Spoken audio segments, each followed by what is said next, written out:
The glass shattered first, then her memory. Delphine's knees hit cold marble, before her mind caught up to her body.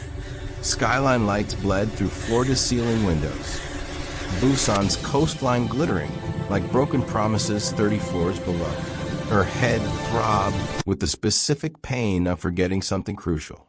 The silk robe she didn't remember putting on whispered against her skin. As she pushed herself upright, pulse hammering against her ribs. She wasn't alone. A man stood with his back to her, silhouetted against the windows, phone pressed to his ear. His voice carried the particular calm of someone accustomed to delivering bad news without flinching. Handle it quietly. I don't want complications. He ended the call, turned. Jae-Rin Park looked exactly like the kind of man mothers warn their daughters about. Early 30s, sharp-featured, wearing a tailored black shirt that probably cost more than her monthly rent. Tattoos traced up his forearms in patterns she couldn't quite make out in the dim light. But it was his eyes that froze her mid-breath. Dark, assessing, and entirely too knowing. You are awake, he said, as if she'd simply dozed off during a business meeting, rather than woken up in a stranger's penthouse with no memory of how she got there. If you're wondering what happens next, hit that subscribe button. This story gets darker before it gets better. And trust me, you don't want to miss where this goes. Delphine's survival instinct screamed. 8 months of hiding. 8 months of looking over her shoulder. And she'd gotten careless for one night. One drink. One moment of pretending she could be normal. Where's my phone? Her voice came out steadier than she felt. Safe. Like you. He moved toward a minimalist bar cart, poured water into crystal glasses with movements that suggested ritual rather than hospitality. You collapsed at Noir Arc last night. My security prevented you from cracking your skull on very expensive flooring. Your security. My club. My staff. My problem when someone passes out in the VIP section. He held out the water. When she didn't take it, he set it on the low table between them and settled into a chair that probably cost more than her entire apartment. Sit. Dizziness comes next. She hated that he was right. Her legs trembled as she sank onto the edge of the leather sofa, maintaining distance, calculating exits. 2 doors both closed, windows that didn't open. She'd noticed that immediately. Panic room architecture dressed up as luxury. Who are you? Someone who makes it his business to know who enters his establishments, especially people working very hard to remain invisible. His gaze never wavered. Delphine Cross, 28, financial analyst, fluent in English, Korean, Mandarin, and enough Japanese to negotiate contracts. Living in Busan for 8 months under documentation that cost someone considerable money to forge. Ice flooded her veins. You had no right. I had every right. He used a fake name at my club. Paid cash. Avoided cameras with the precision of someone trained to disappear. He leaned forward slightly, forearms resting on his knees. That makes you either dangerous or desperate. I prefer knowing which. The room felt smaller. Delphine forced herself to breathe, to think, to not let him see how thoroughly he'd rattled her. If you're going to call the police, just do it. The police. Something almost like amusement flickered across his face. Miss Cross, if I wanted to involve authorities, you'd have woken up in a hospital with a dozen inconvenient questions. I brought you here because hospitals create records. Records create vulnerabilities. And you've been running from something that would very much like to exploit those vulnerabilities. Her hands clenched in the silk robe. You don't know anything about me. I know Shane Hale is looking for you. The name hit like a fist to the sternum. Delphine's vision tunneled. She must have swayed because suddenly Jiren was there, not touching, but close enough that she could smell expensive cologne and something darker underneath. like smoke and cold metal. "Breathe," he said quietly. "You're safe here, for now." "Don't." She jerked away from his proximity, back hitting the sofa arm. "Don't pretend this is protection. Men like you don't protect. You collect." His expression didn't change, but something shifted in his posture. He straightened, putting physical and emotional distance between them with the ease of someone who controlled every variable in his environment. "You're right. I'm not protecting you out of altruism." He returned to his chair, that unsettling calm restored. "Shane Hale has connections to East Coast organized crime. Violence in 3 cities. 2 sealed police files. And recently, someone whispered to him that you might have survived whatever made you run. That you might be in South Korea." Delphine's chest constricted. "That's impossible. I was careful." Careful has limits when someone spends enough money. And Hale is spending. Jae-Rin pulled out his phone, swiped through screens she couldn't see, then turned it toward her. "This photo was taken 6 weeks ago at Incheon Airport.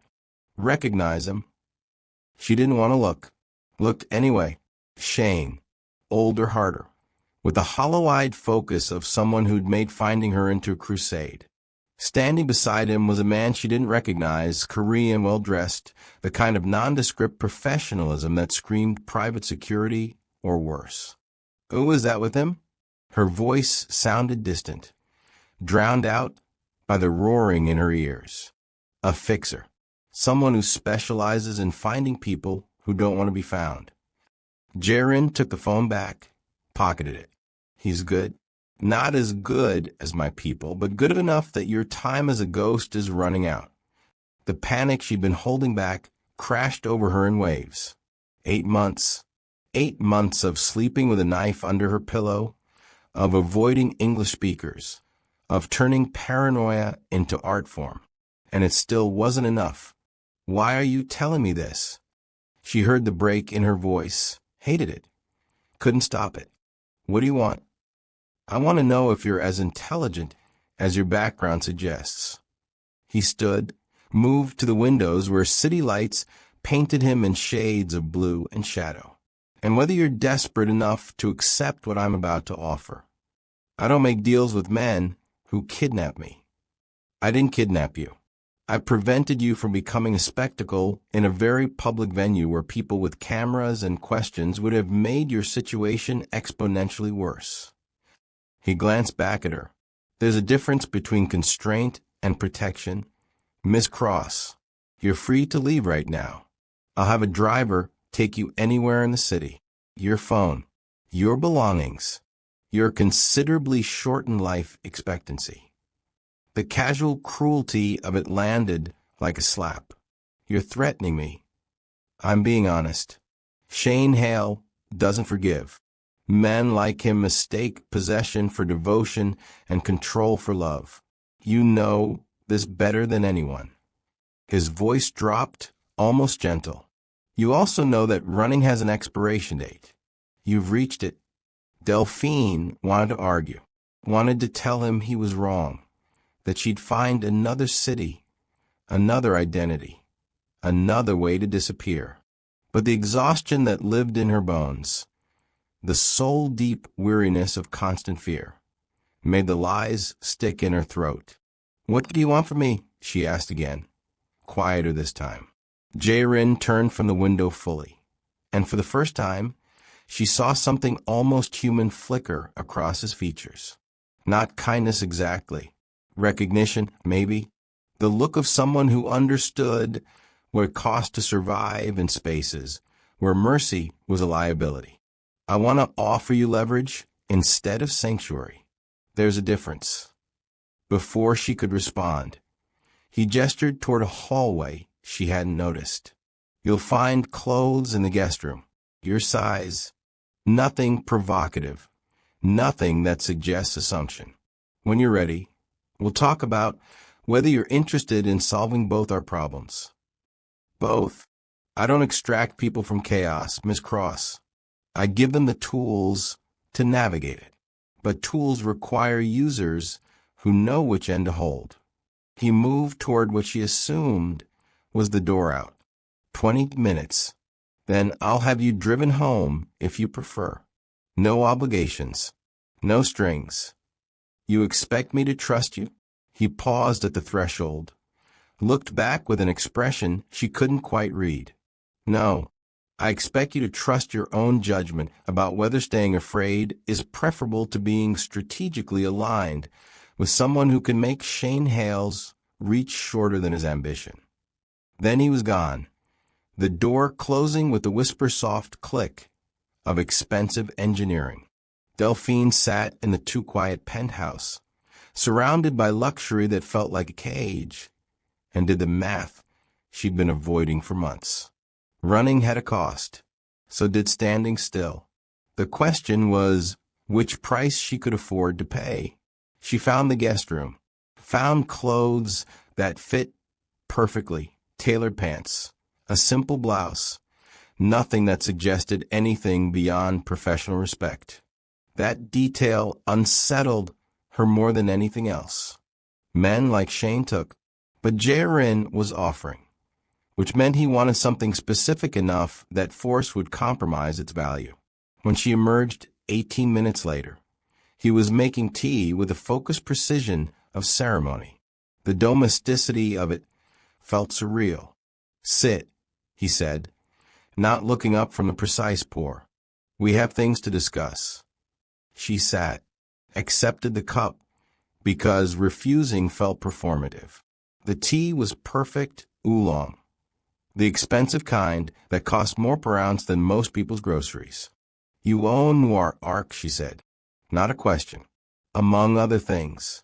Obsidian Group, logistics, private security, high-end hospitality. Legitimate operations that generate legitimate profit. He settled across from her, cradled his own cup. Also some ventures that operate in spaces where legality becomes negotiable. You're telling me you're a criminal. I'm telling you I'm pragmatic. The world isn't divided into legal and illegal, Miss Cross. It's divided into powerful and powerless. I prefer the former. Delphine sipped her tea, buying time to think. And where do I fit in your pragmatic world? Obsidian Group is under attack. Financial sabotage. Shell companies manipulating supply chains. Embedding legal traps in contracts across multiple jurisdictions. Multilingual obfuscation designed to bleed resources slowly enough that we don't notice until the damage is catastrophic. He set down his cup. Whoever's orchestrating this speaks Korean, Mandarin, English, and understands international commerce law. They're good, almost invisible. And you think I can find them? I think you're overqualified for the administrative job you've been using as cover. Yonsei University. Dual major in international finance and linguistics. 3 years at a risk assessment firm in Atlanta before you disappeared. You notice patterns. You speak the languages. And you understand how money moves in shadows. His gaze held hers. I'm offering you a position. Senior risk analyst. Legal salary. Legal paperwork. Access to resources that make staying invisible significantly easier. It was too convenient, too perfectly aligned with her skill set to be coincidence. You've been planning this. I've been aware of you for 2 months, since you interviewed for that administrative position using credentials that were adequate but not exceptional. You were hiding your competence. A slight smile. That's when I started paying attention. The calculation in it should have terrified her. Instead, she felt something almost like relief, being seen, truly seen, after months of performing invisibility. What's the catch? The catch is proximity. You'll work within my organization. See things. Know things. Knowledge creates vulnerability. He leaned back. You'll be safer from external threats, but exposed to internal ones. That's the trade. Delphine's hands tightened around the warm porcelain. What happens when Shane finds me? In my territory, predators Don't hunt freely. But protection isn't charity, Miss Cross.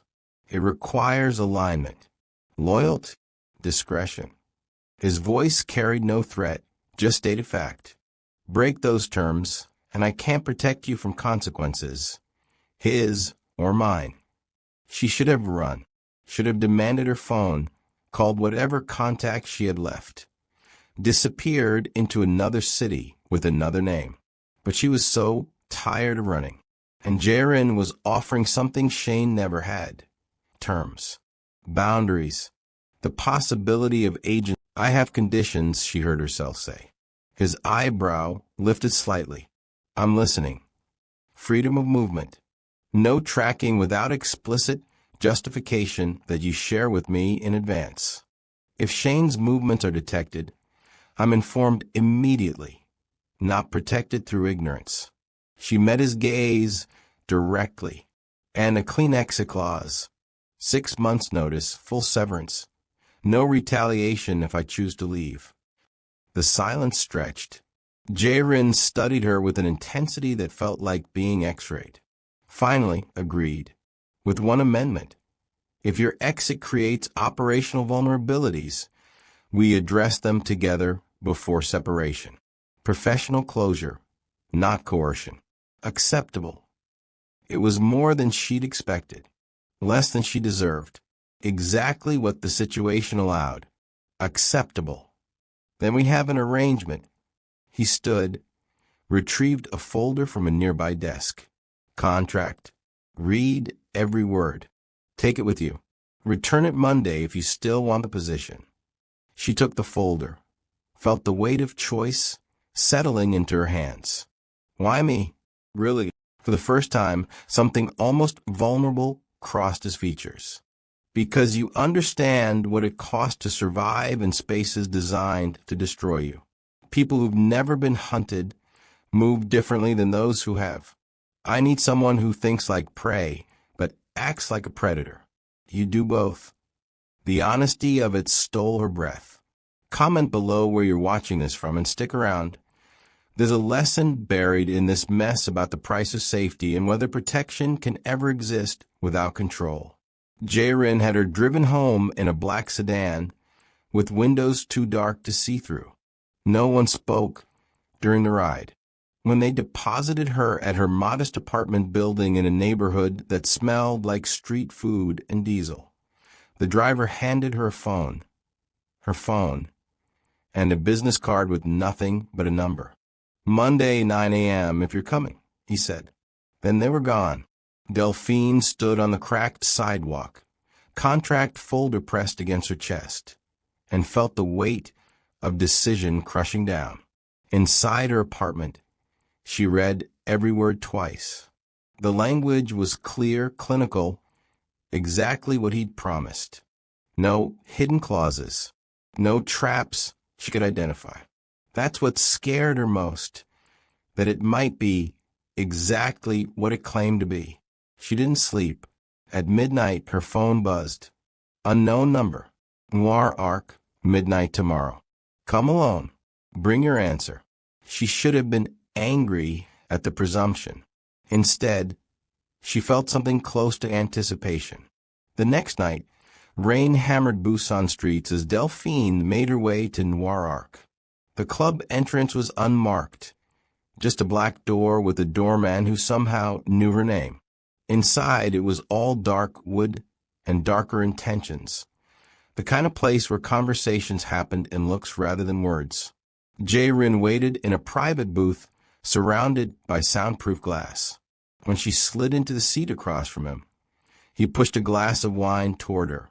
I didn't order anything, she said. You will, eventually. He gestured at the folder she'd brought. Your decision? I have questions first. Ask. Why go through all this? The contract, the negotiation. If you wanted me working for you, you could have just made it impossible to refuse.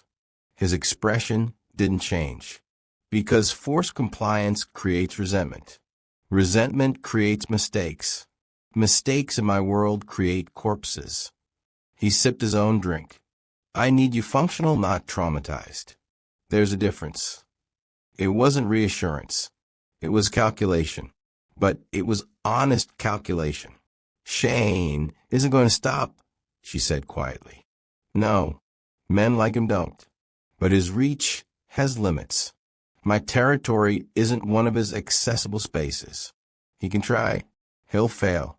And eventually, he'll learn that some prey is too expensive to hunt. And if he doesn't learn, Jae-Rin's smile held no warmth. Then he'll receive a more permanent education. She should have been horrified, should have run. Instead, she pulled a pen from her bag and signed the contract. As she did, Jae-Rin's phone buzzed. He glanced at it, expression flickering for just a microsecond, then set it aside face down. Problem? She asked. Nothing that concerns you yet. The word yet hung in the air like smoke. Behind him, she couldn't see the screen, couldn't see the message that read, Shane Hale /NC Chion Airport /arrived 2247 /hired local transport /destination unknown. Jiren had made a decision in that moment, one that would define everything that came next. Information suppression framed as protection. Control disguised as care. The exact thing she'd spent 8 months fleeing, packaged differently. But she didn't know that yet. Welcome to Obsidian Group, Miss Cross. He extended his hand across the table. Monday morning. Don't be late. She shook it. His grip was warm, firm. Exactly as long as professional courtesy required. One more thing, she said, not releasing his hand yet. If I find out you've lied to me about Shane or anything else that affects my safety, this contract burns. I don't care about the consequences. Understood. Something sparked in his eyes. Respect, maybe, or recognition of a boundary he couldn't cross without destroying what he'd just built. Understood. She let go, stood, walked out of noir arc into rain that felt like baptism, washing away one version of herself and revealing something harder underneath. Behind her, Jiren made a phone call. I need real-time tracking on Shane Hale, and I need it invisible. The voice on the other end asked if the target should be eliminated. Not yet. Let him search. Let him get close enough to feel hope. Then we'll decide how permanent his education needs to be.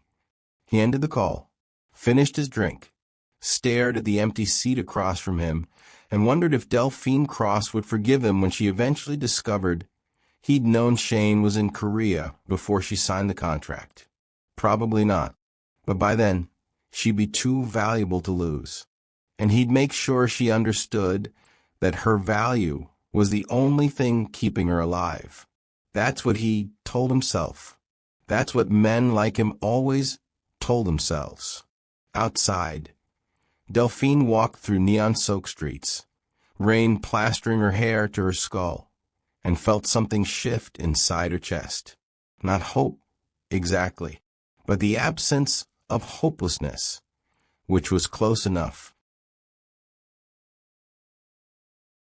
She didn't know that Shane was already in the country, didn't know that Jae-Rin had calculated her ignorance as a necessary variable, didn't know that the protection she'd just purchased came with a price she hadn't agreed to pay.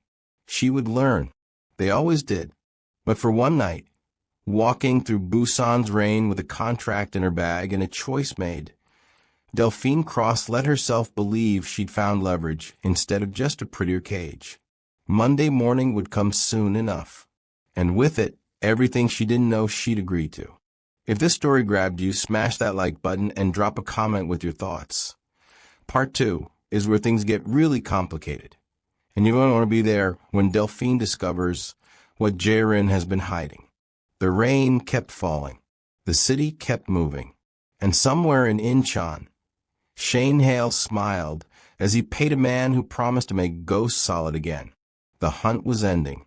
The real trap was just beginning.